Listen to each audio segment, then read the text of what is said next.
নমস্কাৰ। যোৱাকালি অসমৰ একাংশ সংবাদ মাধ্যমত যে আগন্তুক লোকসভা নিৰ্বাচন উপলক্ষে অসমৰ 14টা লোকসভা সমষ্টিৰ বিভিন্ন প্ৰাৰ্থীৰ তালিকা ইণ্ডিয়া এলায়েন্সৰ তৰফৰ পৰা আৰু ক'ৰবাত কংগ্ৰেছ দলৰ বিভিন্ন প্ৰাৰ্থীৰ তালিকা প্ৰকাশ পাইছে আৰু এই তালিকা প্ৰকাশ পোৱাৰ পিছত তৃণমূল কংগ্ৰেছৰ বিভিন্ন কৰ্মীৰ মাজত আৰু ৰাইজৰ মাজত বিভিন্ন ধৰণৰ বিভ্ৰান্তিৰ সৃষ্টি কৰিছে আৰু সেইকাৰণে মই অসম তৃণমূল কংগ্ৰেছৰ সভাপতি হিচাপে এই সন্দৰ্ভত আমাৰ প্ৰতিক্ৰিয়া আমি প্ৰকাশ কৰিব বিচাৰিছোঁ।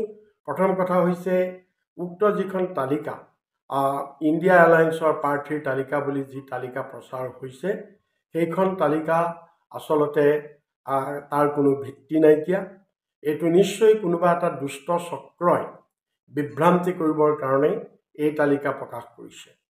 আমি জনাত এতিয়ালৈকে ইণ্ডিয়া এলায়েন্সৰ প্ৰাৰ্থী ভাৰতবৰ্ষৰ ক'তোৱেই ফাইনেলাইজ হোৱা নাইকিয়া আৰু অসমতো হোৱা নাই আৰু আমাৰ তৃণমূলক আমাৰ লগত আলোচনা নকৰাকৈ কেন্দ্ৰীয় নেতৃত্বই আৰু ৰাজ্যিক নেতৃত্বই আমাৰ লগত বা ইণ্ডিয়া এলায়েন্সৰ অন্যান্য অংশীদাৰ দলবিলাকৰ লগত চিট শ্বেয়াৰিং সম্পৰ্কত আলোচনা নকৰাকৈ একপক্ষীয়ভাৱে কংগ্ৰেছে কেতিয়াও তেনেকুৱা তালিকা প্ৰকাশ কৰিব নোৱাৰে।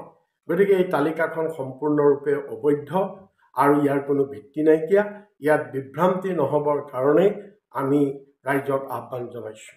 আৰু উক্ত তালিকাত আৰু দুটা কথা ক'বলগীয়া আছে যে আমি তৃণমূল কংগ্ৰেছে 14খন লোকসভাৰ ভিতৰত আমি 4খন আসন আমি দাবী কৰিছোঁ ইণ্ডিয়া এলায়েন্সৰ পৰা আৰু সেই 4খন আসন হৈছে কৰিমগঞ্জ, ধুবুৰী, কোকৰাঝাৰ আৰু লখিমপুৰ।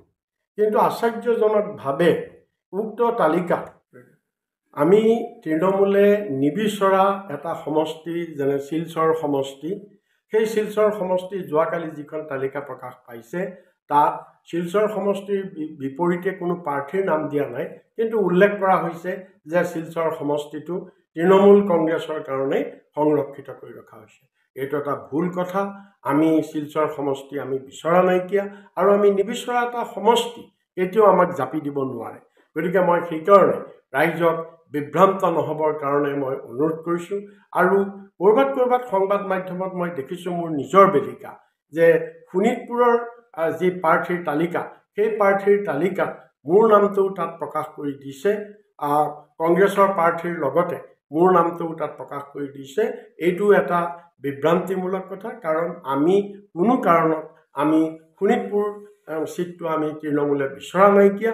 গতিকে তাতো আমি নিবিচৰা ধৰণে আমাৰ নামটো তাত বলপূৰ্বকভাৱে বা একপক্ষীয়ভাৱে তাত সন্নিৱিষ্ট কৰা হৈছে। গতিকে সেইকাৰণে এই তালিকাখন আচলতে এই তালিকাখনৰ কোনো গ্ৰহণযোগ্যতা নাইকিয়া, কোনো সত্যতা নাইকিয়া। এটা দুষ্ট চক্ৰই বিভ্ৰান্তিৰ সৃষ্টি কৰিবৰ কাৰণে তালিকা বাহিৰ কৰিছে। সেইকাৰণে সকলো ৰাইজক আমি এই তালিকাত বিভ্ৰান্ত নহ'বৰ কাৰণে আমি আহ্বান জনাইছোঁ। ধন্যবাদ।